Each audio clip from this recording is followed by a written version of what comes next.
हर हर महादेव दोस्तों, मैं साधना अपने यूट्यूब चैनल भक्ति सागर में स्वागत करती हूँ। चैनल पे अगर आप पहली बार हैं तो चैनल को सब्सक्राइब कर लीजिएगा। बाजू में बने हुए बेल आइकन के बटन पे भी प्रेस कर दीजिएगा ताकि आने वाली वीडियो की नोटिफिकेशन, पूजा पाठ से संबंधित जानकारी की वीडियो आप लोगों को सबसे पहले मिल सके। वीडियो अगर आप लोगों को पसंद आती है तो रिक्वेस्ट है कि एक लाइक जरूर से कर दिया कीजिए और कमेंट सेक्शन में अपने कमेंट्स लिखना ना भूलिएगा। दोस्तों, वीडियो को बिना देरी किए आगे ले चलते हैं और बात करेंगे आज की वीडियो में कार्तिक स्नान 2023 के बारे में। जानेंगे इसके संपूर्ण नियम के बारे में, जानेंगे कि जो है इस महीने में तुलसी पूजा का क्या महत्व है और किन जगहों पर दीपदान करें और कैसे करें।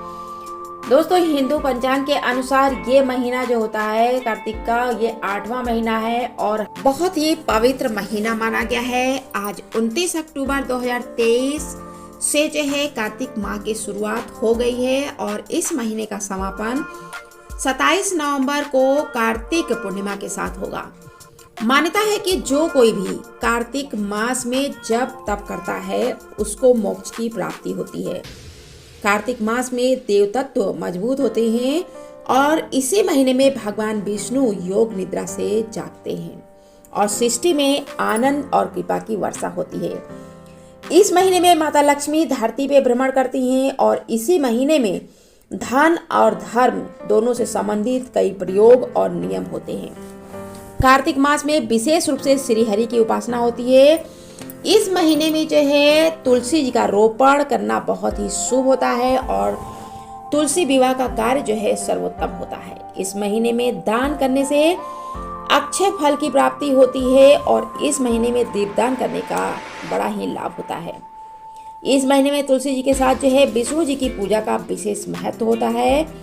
इस महीने में स्नान दान तर्पण करने से जो है कष्टों से मुक्ति मिलती है। पूरे कार्तिक महीने में जो है सुबह जल्दी उठकर स्नान करने से विशेष फल की प्राप्ति होती है। कार्तिक मास के नियम के विषय में जान लेते हैं। कार्तिक मास में तुलसी पूजा का महत्व कई गुना बढ़ जाता है। इस महीने में तुलसी पूजा करने से विवाह संबंधी दिक्कतें जो होती हैं वो दूर होती हैं। शास्त्रों में कार्तिक मास में प्रमुख कार्य होता है दीपदान करना। इस महीने में अगर नदी, तालाब, पोखर और घर के किसी कोने में जो है दीपदान करते हैं तो इसका विशेष महत्व होता है। जमीन पे सोना जो है एक प्रमुख नियम माना गया है कार्तिक महीने का। जमीन पे सोने से कहते हैं मन में सात्विकता आती है। इस महीने में जो लोग जो है कार्तिक का व्रत करते हैं उनको तेल लगाना जो है वर्जित होता है। जब नरक चतुर्दशी आती है तो उस दिन एक ही दिन जो है शरीर पे तेल लगाना चाहिए। जो लोग जो है कार्तिक मास का व्रत करते हैं उन्हें उड़द, मूंग, मसूर, चना, मटर और राई खाने की जो है मनाही होती है। इस महीने के कुछ उपाय जान लेते हैं। दोस्तों, कार्तिक महीने में लक्ष्मी कृपा प्राप्त करने के लिए दीपावली जैसा पर्व मनाया जाता है।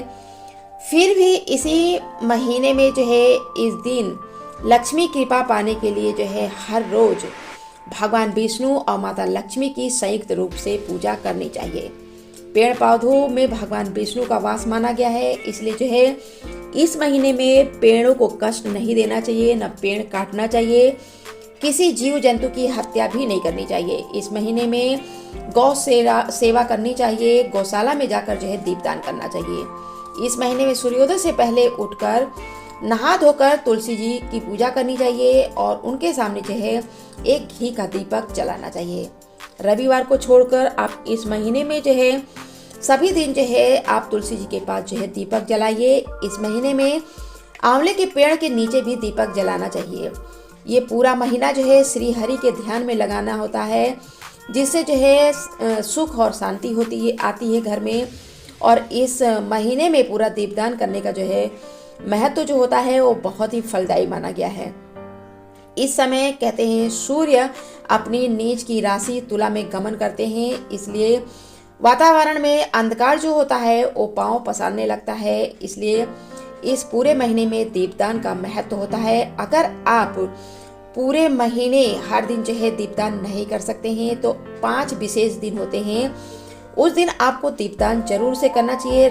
पद्म पुराण के उत्तराखंड में भोलेनाथ स्वयं जो है कार्तिकेय को दीपावली कार्तिक कृष्ण पक्ष के 5 दिन में दीपदान का महत्व बताते हैं। कृष्ण पक्ष के 5 दिन में जो भी व्यक्ति दीपदान करता है वह सब अक्षय और संपूर्ण कामनाओं को पूर्ण करने वाला माना गया है। अग्नि पुराण में बताया गया है कि जो मनुष्य देव मंदिर अथवा ब्राह्मण के घर में दीपदान करता है वह सब कुछ प्राप्त कर लेता है। पद्म पुराण के अनुसार जो व्यक्ति मंदिर और तालाब के किनारे दीपदान करता है, लक्ष्मी जी प्रसन्न होती हैं। दुर्गम स्थान और भूमि पे दीपदान करने से व्यक्ति नरक जाने से बच जाता है। जो देवालय में और नदी के किनारे सड़क पर दीपदान करता है उसे सर्वतोमुखी लक्ष्मी प्राप्त होती हैं। और इस महीने में रोज 2 दीपक जरूर से जलाना चाहिए, एक नारायण जी के समक्ष और दूसरा शिवलिंग के समक्ष। मान्यता है कि जो मनुष्य कार्तिक माह में जो है केशव के समक्ष दीपदान करता है उसे समस्त तीर्थों में गोता लगाने के समान फल की प्राप्ति होती है। ब्रह्म वैवर्त पुराण में भी ये बात कही गई है कि जो श्री हरि को घी का दीपदान करता है वो दीपक जो है जितने समय तक जलता है वर्षों तक उसे हरि धाम में आनंद की प्राप्ति होती है और फिर अपनी योनि में आकर वह व्यक्ति विष्णु भक्ति को पाता है। कार्तिक मास में रात्रि में श्रद्धा के साथ अगर भगवान भोलेनाथ के समक्ष दीपक जलाते हैं तो उस व्यक्ति को जो व्यक्ति भोलेनाथ के समक्ष दीपक जलाता है उसे 1000 वर्षों तक स्वर्ग लोक में स्थान पाता है। और जो कार्तिक महीने में शिव जी के समक्ष घी का दीपक जलाता है वह ब्रह्मलोक में स्थान पाता है। तो चलिए जान लेते हैं कि इस महीने में दीपदान कैसे करना चाहिए। आप जिस भी चीज में दीपदान करना चाहते हैं उस चीज को आप पहले अच्छे से साफ कर लीजिए। जैसे आप मिट्टी के दीपक में आप दीपदान करना चाहते हैं तो मिट्टी के दीपक को सबसे पहले आप अच्छे से धुल लें, साफ कर लें और कुछ देर के लिए पानी में रख दें। उसके बाद आप इस दीपक को पानी से बाहर निकाल के अच्छे से सुखा लें। फिर प्रदोष काल में सूर्यास्त के बाद दीपक आप तेल, गाय के घी से और साथ में एक बत्ती लगाकर आप चावल या गेहूं का आसन देकर उसको आप वहां पे प्रज्वलित कर दें। क्योंकि कहते हैं कि कालिका पुराण के अनुसार सब कुछ सहन करने वाली पृथ्वी को अकारण दिया गया जो पदाघात और दीपक का जो ताप होता है वो उससे सहन नहीं होता है। उसके बाद आप एक तेल का दीपक भगवान शिव को और दूसरा दीपक आप घी का जलाएंगी जो विष्णु भगवान के समक्ष रखेंगी और दीपक मंत्र पढ़ते हुए इस दीपक को आप प्रज्वलित कर देंगी। दीपक को प्रणाम करेंगी। वीडियो में अभी तक के लिए इतना ही। मिलते हैं आगे की वीडियो में कुछ नया विषय लेकर। तब तक के लिए धन्यवाद।